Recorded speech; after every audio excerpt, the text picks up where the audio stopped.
May 13th, 1943, 0600 hours, Medjez el Bab, Tunisia. Field Marshal Erwin Rommel stood at the observation post watching the horizon through his binoculars. The morning light was just breaking over the hills. In the distance, dust clouds rose from the valley floor.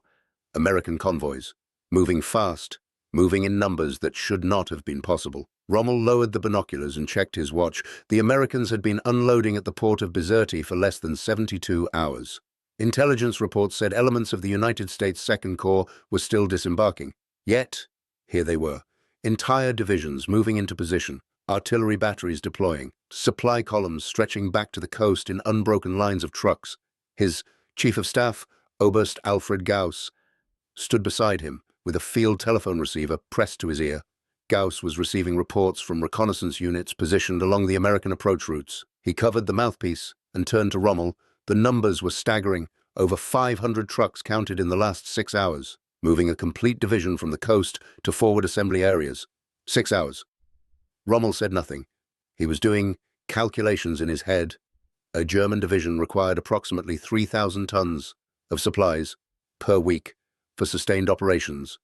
Food, fuel, ammunition, spare parts, medical supplies, everything needed to keep 10,000 men and their equipment functioning. Moving that division any significant distance required careful planning, trains when available, trucks when necessary, time measured in days, not hours. The Americans had just moved an entire division 70 kilometers in 6 hours. Not just the combat troops, everything. Artillery, tanks, supply vehicles, field hospitals, communications equipment, a complete fighting formation, repositioned faster than German logistics could track it. And this was not an emergency movement. This was standard American procedure. Rommel had been fighting in North Africa since February 1941, over 2 years. He understood desert warfare better than any German commander. He knew the distances, the terrain, the challenges. He had learned that in desert combat, logistics determined outcomes more than tactics. An army without fuel could not maneuver. An army without water could not survive. An army without ammunition could not fight, no matter how brilliant the strategy or how skilled the soldiers. The Africa Corps had been operating on the edge of logistical collapse since the beginning. Everything crossed the Mediterranean from Italy. Every gallon of fuel, every shell, every ration.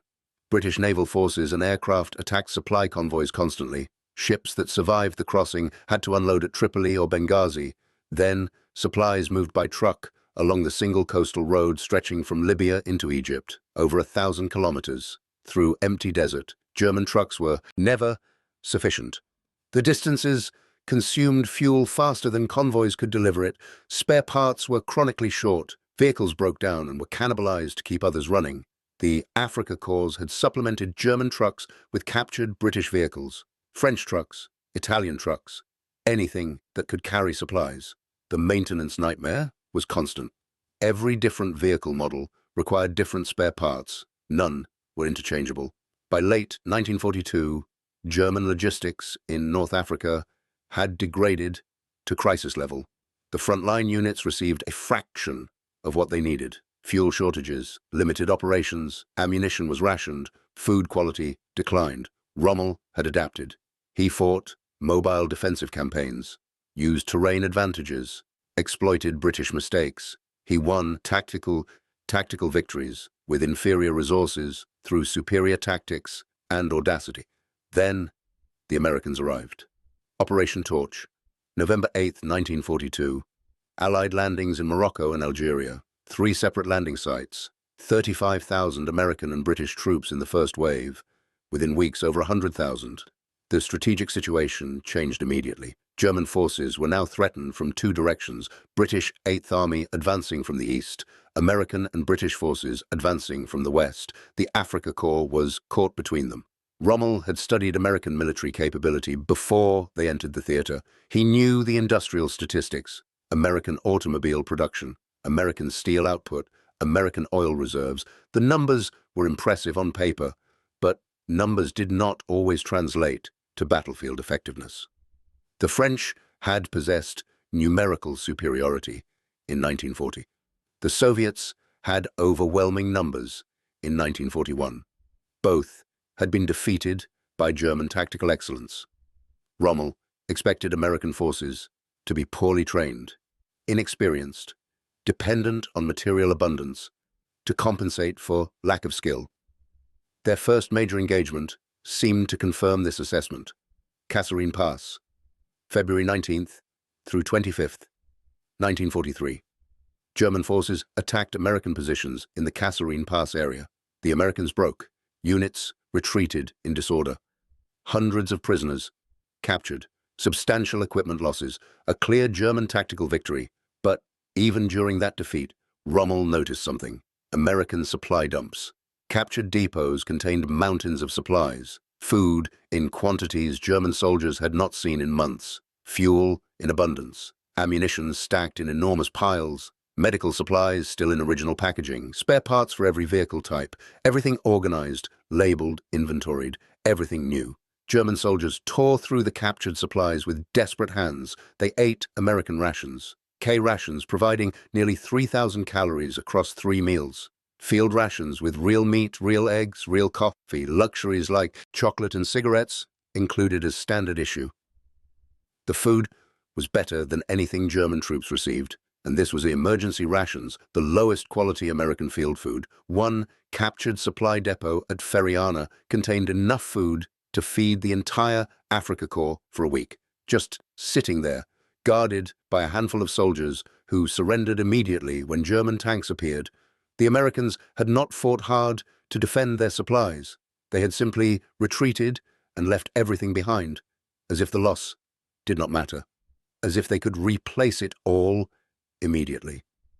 Rommel ordered his intelligence staff to analyze captured American logistics documents, supply manifests, transport schedules, fuel consumption reports. The documents revealed a logistics system operating on principles fundamentally different from German practice. American supply doctrine assumed abundance, multiple redundant supply routes, stockpiles at every level, backup plans for backup plans. Waste was acceptable if it increased speed of delivery. German supply doctrine assumed scarcity, careful planning, efficient use of limited resources. Every truck was precious, every gallon of fuel was counted, every ration was allocated precisely. The system worked when everything functioned correctly, but it was fragile. Any disruption cascaded through the entire network. After Kasserine Pass, American forces withdrew and reorganized. Rommel expected a pause, time to consolidate. American units had taken losses. Equipment needed replacement. New commanders had to learn their troops. In conventional military thinking, this required weeks, maybe months. The Americans did not pause. They attacked again. March 17, 1943, Operation Vulcan. American Second Corps advancing with British First Army in coordinated assault. Rommel was not present for this phase. He had been recalled to Germany on March 9th, officially for health reasons, actually because Hitler was losing confidence in his ability to hold North Africa, but Rommel left detailed reports. His observations of American capabilities, his assessment of the strategic situation, his conclusions about German chances. One section of his final report focused specifically on American logistics. He noted that American forces recovered from tactical defeats faster than German forces recovered from tactical victories. After Kasserine Pass, the Afrika Korps had captured American equipment and supplies, but German forces were exhausted. Vehicles needed maintenance. Fuel was low. Ammunition had been expended. The troops needed rest. It took days to prepare for follow-up operations. American forces suffered heavier losses at Kasserine Pass. They lost territory, equipment, and prisoners. Yet, within 3 weeks, they were attacking again with fresh troops, new equipment, and abundant supplies. The logistics disparity made tactical victories meaningless. Germany could win battles, but could not sustain offensive operations. America could lose battles, but could immediately regenerate combat power. Rommel's replacement, Generaloberst Hans-Jürgen von Arnim, experienced this firsthand. Von Arnim commanded German forces in Tunisia through the final months of the campaign. He faced the same logistics crisis Rommel had faced. Supplies were not reaching frontline units. Fuel shortages limited mobility. Ammunition was rationed. Food quality declined. German and Italian forces were slowly being strangled by logistics failures. Meanwhile, American logistics improved exponentially. The port of Bizerte fell to Allied forces on May 7, 1943. Within 24 hours, American engineers had the port operational. Within 48 hours, Liberty ships were unloading supplies directly onto the docks. Within 72 hours, truck convoys were moving supplies from Bizerte to forward units at rates German logistics could not match. This was what Rommel observed on May 13th. Over 500 trucks were moving a complete American division 70 kilometers in 6 hours.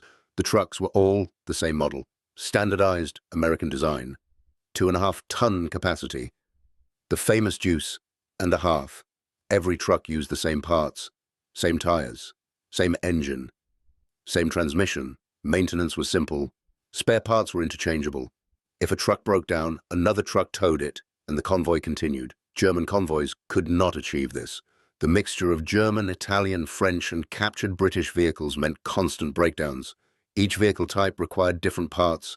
Mechanics needed different tools. Fuel consumption varied. Speed varied.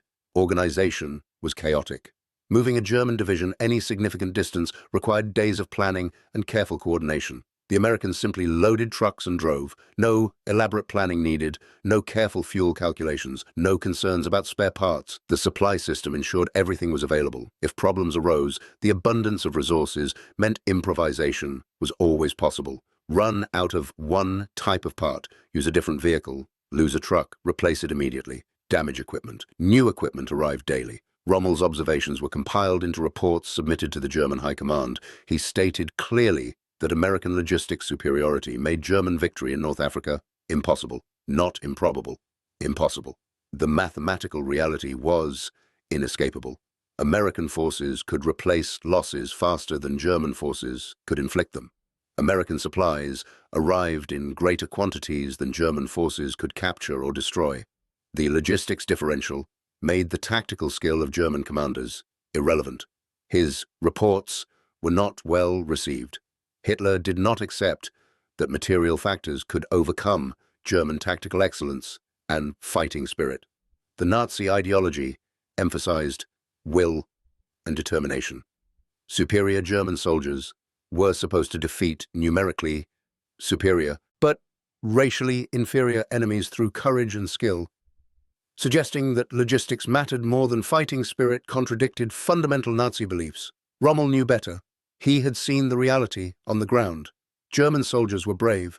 German officers were skilled. German tactics were often superior to Allied tactics. None of it mattered when German tanks sat immobilized for lack of fuel while American tanks maneuvered freely with full tanks. None of it mattered when German artillery rationed shells while American artillery fired unlimited barrages.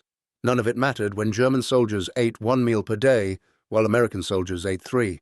On May 12, 1943, the day before Rommel observed the American convoy movement, German forces in Tunisia were receiving approximately 1,500 calories per soldier per day, sometimes less. The rations were poor quality: hard bread, thin soup, occasional canned meat of uncertain origin, ersatz coffee.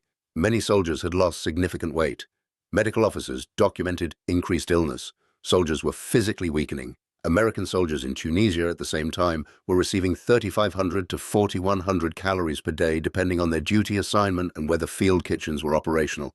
The food was high quality: real meat, fresh vegetables when available, canned fruit, real coffee, chocolate. Soldiers maintained body weight and physical capability. Medical officers documented good general health.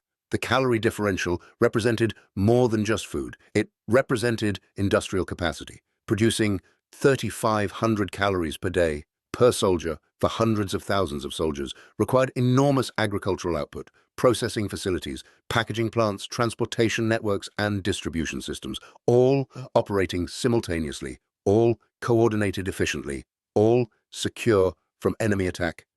Germany possessed none of these advantages. German agriculture was adequate for domestic needs in peacetime. During war, with millions of men in military service and occupied territories requiring administration, agricultural production could not meet military and civilian demand simultaneously. Rations were cut, quality declined. Substitute foods replaced real ingredients.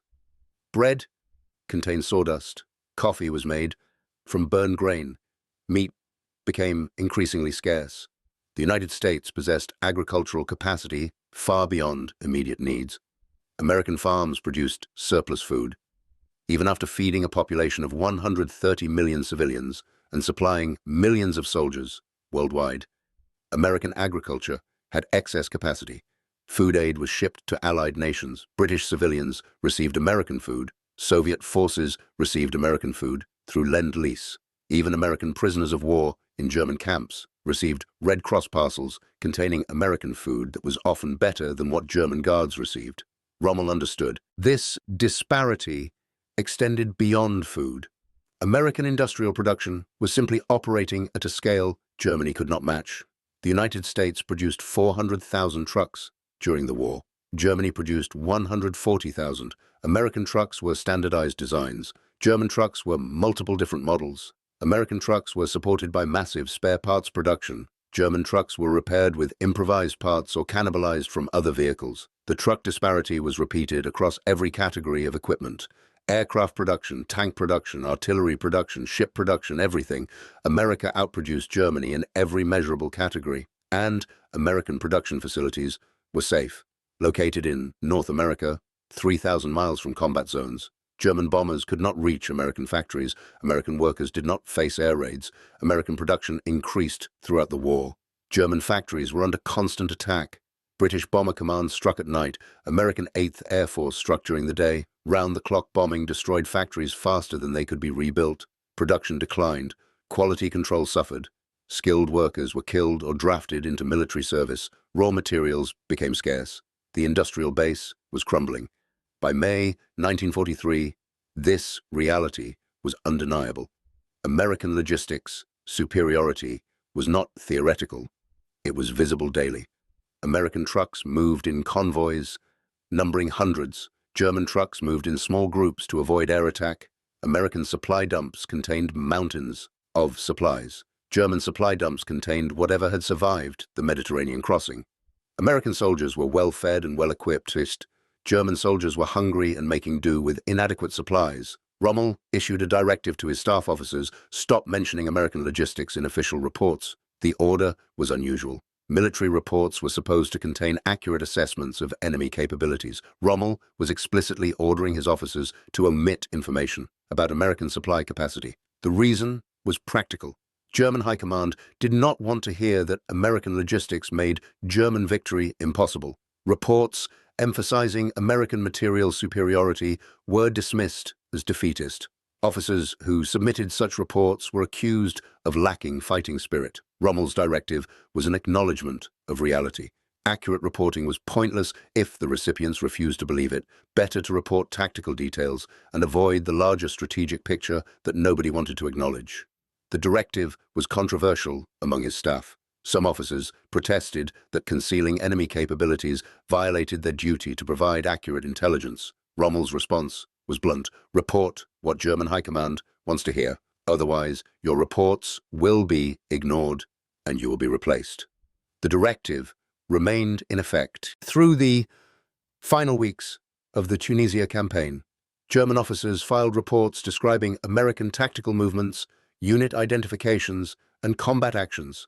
They omitted details about American supply capacity, logistics efficiency, and material abundance. The reports presented a misleading picture. They suggested German forces were losing due to tactical mistakes or insufficient fighting spirit rather than fundamental logistics inadequacy. This selective reporting contributed to strategic miscalculations later. German High Command continued planning operations based on assumptions that German tactical skill could overcome Allied material superiority. The Ardennes Offensive in December 1944 was planned around capturing American fuel depots because German logistics could not supply sufficient fuel. The operation failed partly because of logistics failures. German commanders drove past American supply dumps without recognizing them because they expected American logistics to look like German logistics. The Tunisia campaign ended on May 13, 1943. Over 275,000 German and Italian soldiers surrendered. It was the largest Axis surrender to that point in the war. Larger than Stalingrad, the Africa Corps was destroyed. Rommel was already gone, recalled to Germany. He watched the final collapse from reports. After Tunisia fell, the strategic situation shifted dramatically. Allied forces controlled North Africa completely. Secure ports, secure supply lines, secure airfields. They used this base to launch operations against Sicily in July 1943, then Italy in September. The Mediterranean was now an Allied lake. German and Italian naval forces could not contest it. Supply routes to German forces in southern Europe were constantly under attack. Rommel was assigned to inspect German defenses in France in late 1943. He understood what was coming. Allied invasion of France, probably in spring or summer 1944. He knew German forces would face the same logistics problems in France they had faced in North Africa.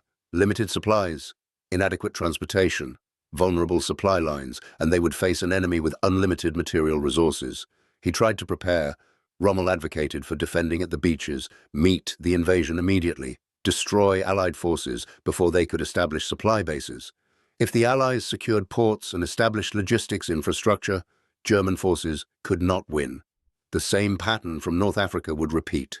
Allied material abundance would grind German resistance down, regardless of tactical skill. His assessment was accurate. The Normandy invasion occurred on June 6, 1944.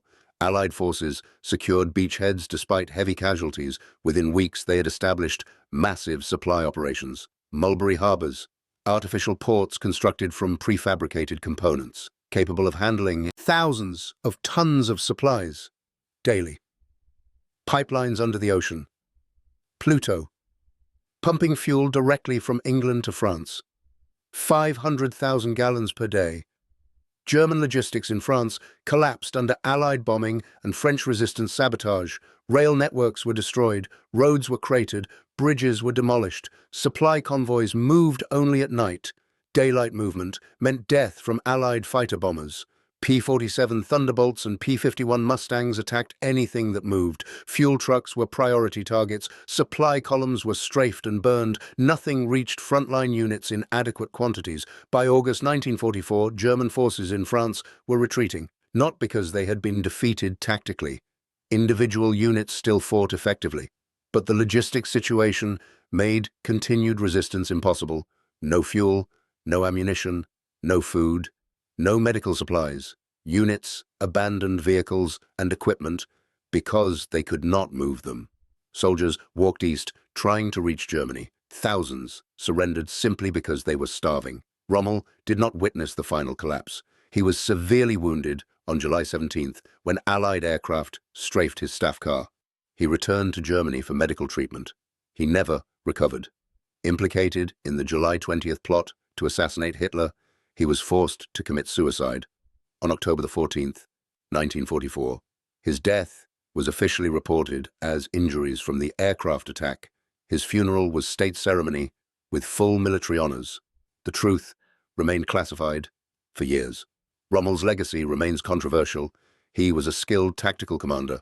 His victories in North Africa against British forces in 1941 and 1942 demonstrated genuine military talent. He understood mobile warfare. He used terrain effectively. He exploited enemy mistakes. But he also understood that tactics alone could not win modern war against an enemy with overwhelming logistics superiority. His reports from North Africa were prophetic. He stated clearly that American material abundance made German victory impossible, not difficult, impossible. The mathematics were straightforward. America could produce more supplies than Germany could destroy. America could replace losses faster than Germany could inflict them. America could sustain operations indefinitely while Germany exhausted its limited resources. German high command ignored these assessments. Hitler believed willpower and fighting spirit could overcome material disadvantages. Nazi ideology rejected the idea that industrial capacity determined military outcomes. The result was continued operations that consumed German resources without achieving strategic objectives. Battles won tactically, but lost strategically because German forces could not sustain operations. The specific incident Rommel observed on May 13, 1943, 500 American trucks moving a division 70 kilometers in 6 hours, was never officially documented in German military records. His directive prohibiting mentions of American logistics meant such observations were not included in reports, but it was recorded in his personal notes. After the war, Allied intelligence officers recovered these documents. They showed clearly that Rommel understood the logistics disparity and its strategic implications long before the final German defeat. American logistics doctrine was developed deliberately. The United States Army recognized early that modern mechanized warfare required massive logistics infrastructure. The Quartermaster Corps was expanded dramatically. Logistics officers received extensive training. Supply doctrine emphasized abundance over efficiency. Better to have excess capacity than to risk shortages. Waste was acceptable if it enabled faster operations. The truck fleet was standardized. The General Motors CCKW, the 2.5-ton 6x6 truck, over 500,000 produced during the war. Every theater used them. Europe, North Africa, Pacific, China, Burma, India, every unit had them. Maintenance was simple because every mechanic knew the same vehicle. Spare parts were interchangeable. If one truck broke down, parts from another truck fixed it. No complicated supply chains for different vehicle types. The standard American truck could carry 2.5 tons of cargo. A division required approximately 3,000 tons of supplies weekly. That meant 1,200 truckloads. If each truck made one trip per day, that required over 170 trucks dedicated just to supplying one division. The American Army had enough trucks to assign 300 to 500 trucks per division, depending on the division type and operational requirements. This abundance enabled the operation Rommel observed: 500 trucks moving a division in 6 hours, load the division's equipment and supplies, drive 70 kilometers, unload. The entire operation required no elaborate planning, no careful calculation of fuel consumption, no concerns about spare parts, just drive. If problems occurred, abundance of resources solved them. Extra trucks, extra fuel, extra parts. Everything needed was available. German logistics could not replicate this. German divisions had approximately 500 vehicles total. Not all were trucks. Many were support vehicles, command cars, reconnaissance vehicles, specialized equipment. The actual cargo carrying capacity was much less than 500 trucks, and those trucks were multiple different types. German trucks, captured French trucks, captured British trucks, Italian trucks, when operating with Italian units. Each type required different maintenance, different parts, different fuel consumption rates. Moving a German division required careful planning, calculate fuel requirements, allocate trucks, plan routes, coordinate timing, account for breakdowns. The process took days, sometimes weeks if supply situation was poor.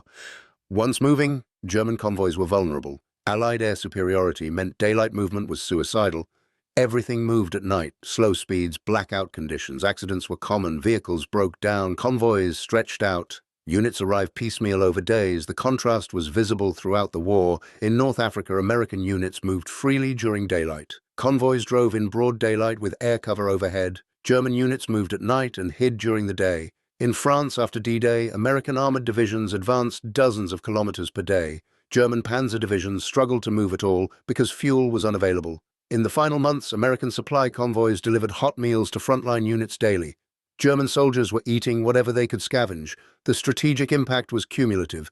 Every day, the logistics gap widened. American industrial production increased throughout the war. More factories, more workers, more supplies. German industrial production declined after 1943. Factories were bombed, workers were drafted, raw materials became scarce. The gap became a chasm. By 1944, American logistics was operating at a scale unimaginable to German commanders. Consider the Red Ball Express, the truck convoy system supplying American forces after the Normandy breakout. Peak operation in August and September 1944, over 6,000 trucks, operating 24 hours per day, moving 12,000 tons of supplies daily, from Normandy ports to frontline units 400 kilometers away. For 83 days straight, over 400,000 tons total. No German logistics operation ever approached this scale. Or consider the Berlin airlift. After the war, June 1948 to May 1949, Soviet forces blocked ground access to West Berlin. Allied forces supplied the entire city by air. 2.3 million tons of supplies delivered by aircraft, food, fuel, everything needed to sustain 2 million people for almost a year. The operation succeeded because American logistics capacity was designed for abundance. Build excess capacity, then use it to overcome any obstacle. This capability was built during World War II. The experiences in North Africa, Italy, France, and the Pacific taught American military planners that logistics determined strategic outcomes. Tactical victories meant nothing if forces could not be sustained. The United States invested enormous resources in building logistics capability that would support any operation anywhere. The investment paid off. American forces were never defeated due to logistics failures. They occasionally faced temporary supply shortages, but the system always recovered quickly.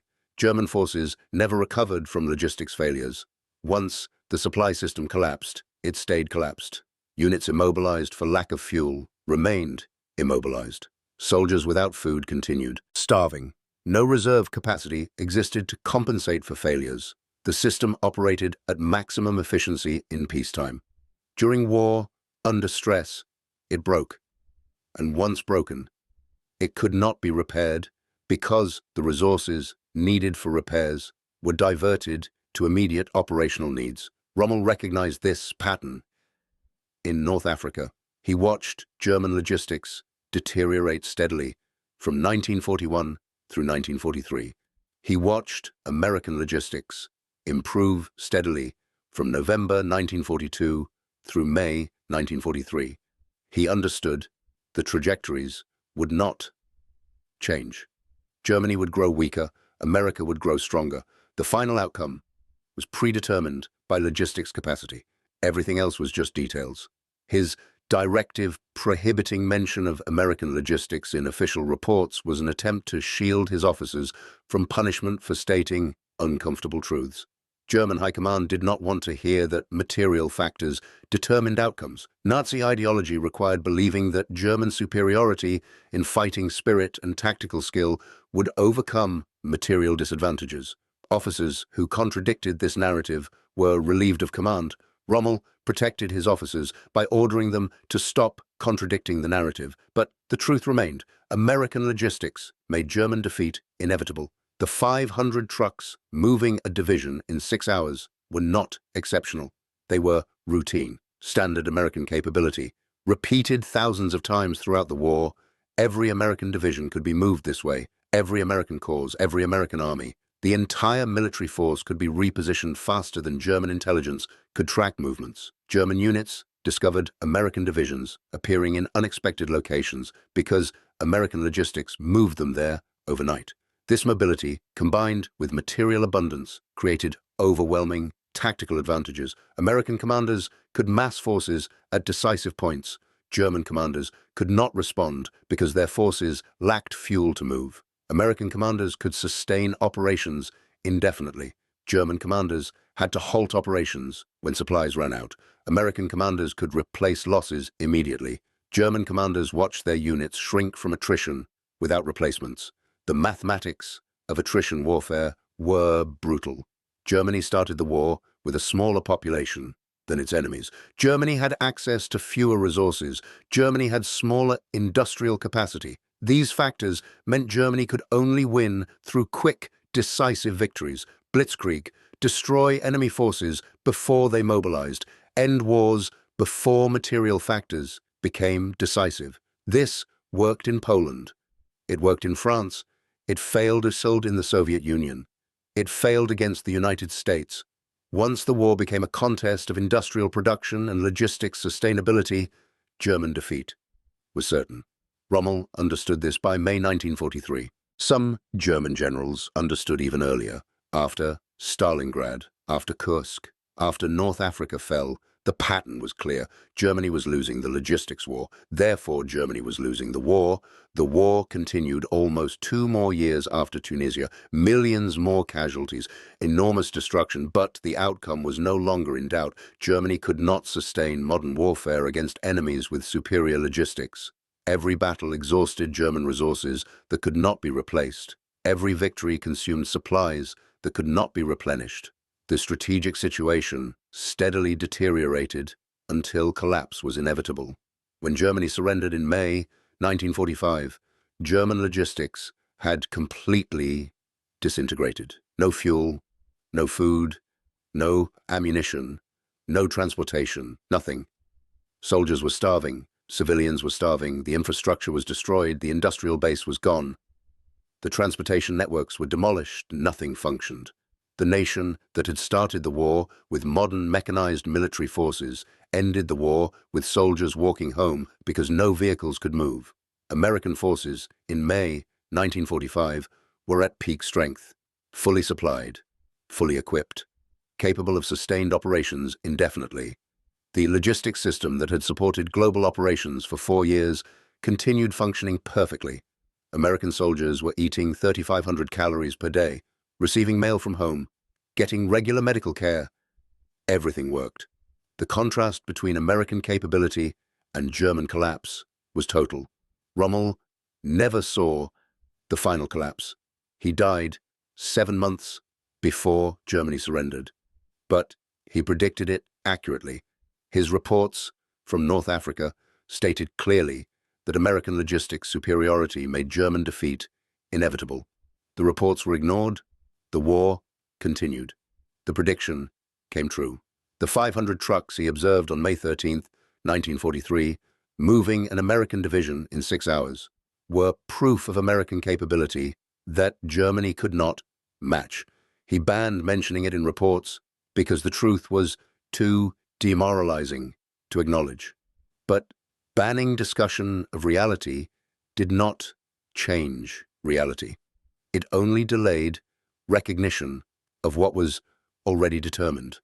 American logistics won the war, not the only factor, but the decisive factor.